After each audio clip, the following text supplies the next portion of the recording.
Hello, everyone. Let's take a look here at a stock that I traded a while back.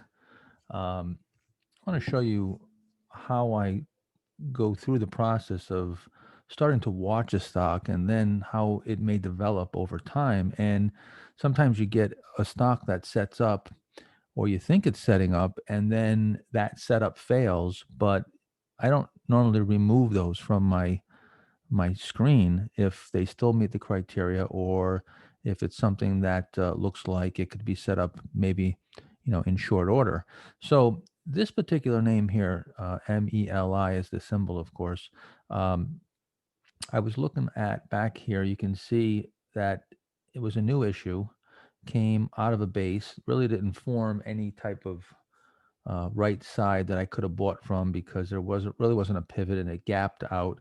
So, and this will happen very often. You'll get these IPOs. Sometimes they'll correct, or they'll go through some type of volatile basing period, or maybe even a non-volatile basing period, but they gap out. You don't get a chance to get them. A lot of times I'll buy them off of the next setup, which I call a primary base, which is just simply the first buyable. Okay, that's the key word, is buyable base after a new issue. So let me just draw something here to show you. I started looking at this right here, where you can see it started to set up, and I'll just make that red so you can see that. And then right here, you can see it was coming.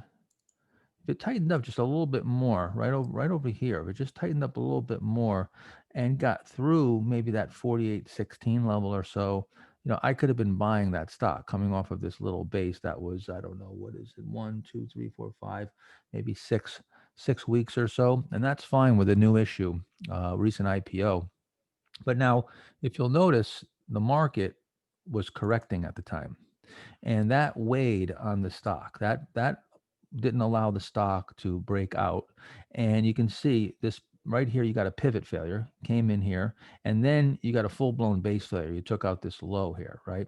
So now that created a shakeout, which is good.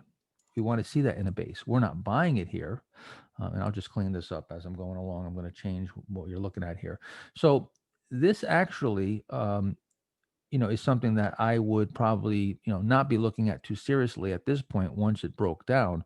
But it came ripping back. Look how it comes back in just a few days. And whenever you get a shakeout, when you undercut the low in a base, you really get an idea that it is truly a shakeout, and not something more serious where it's going to just collapse on you. You want to see it come ripping back pretty quickly, and that's exactly what took place. And then the stock tightened up some more. Now I'll just move this over a little bit, and it's tightening up right at that same line there, right?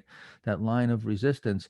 Now, again, if this were to stay tight and then break out from here, get above that 47.70 and then that 48.16 level right around there, I'd probably be buying the stock. All right. So let's just see here. If it looked like that, I'm in, right?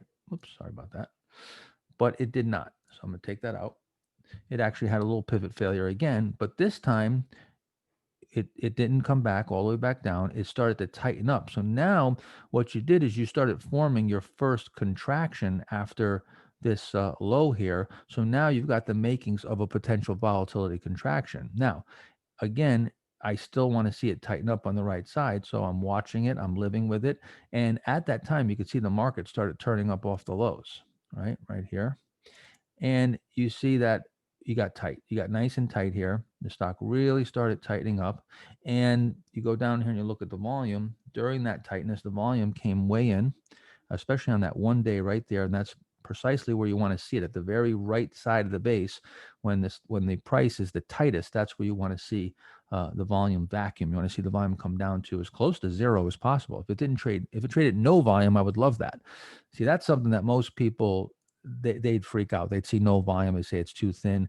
No, you want to see no volume at that particular point. It's not that you want a stock that doesn't trade any volume. This stock was trading an average of about 500,000 shares a day, 465,000 shares a day. But that's the contrast you want to see. So you get a stock that's trading, say, 800,000 shares a day, and then it tightens up on the right side and the volume comes down to where it trades 60,000 shares on that day. 1/10 or or less of the overall volume, that tells you that that supply on the left side is not coming to market anymore. Supply has stopped coming to market. Now, if we just draw this over here again, it's just a little bit lower. We just move it down just a hair, right? The pivot is right there. So you want to be buying above this high right here, not waiting for the 47.70 or the 48.60 now. Once this pivot forms below the old high, that's the buy point. Now, you might, if it's a ways below it, you might buy all of it there. Now, if it's very close to if you're maybe you're saving 20 cents, well, then you could wait and let it go through the high. But again, you can also use a staggered buy. You don't have to buy everything at once. You could buy maybe 1/3 of your position as it goes through here, or one half. Then when it goes to 47.70, you start following up that buy maybe with the other half, or the other third, 48.16, or you can actually maybe by half, then a quarter and a quarter. So you're not running your average price up too much. But again, you see how once it sets up properly and it goes through that VCP and you get the shakeout, right? You got a nice shakeout right here. Another thing to look at here, a little nuance that you might have missed. Right here, look at the relative strength line. It was going into new high ground before the stock price. That's a little tip off. Okay, so that's another thing that would have tipped you off that you should keep watching this. So this is a stock I actually bought, and I bought it, of course, coming right out right there. Now you see the difference between anywhere else during this basing period, and when finally went through the VCP process. And I'm just going to take everything out here now. All right, and I'm going to draw in the VCP. Right. So there's where it tightened up now, and not the best drawing, but and now look how it comes out nice and strong, and then it's off to the races. That's how you're trying to time a trade. And then very quickly, you see, time is money. If I'm able to make a 20%, 30%, 40% move in just a few days, a few weeks, or even a month or two, well, then I can compound my money very rapidly, right? Versus if I had to wait for 6 months or a year.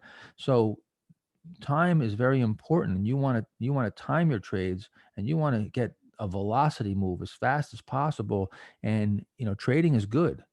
Turnover is good. If you're turning over your edge, turnover is great because that allows you to compound more rapidly.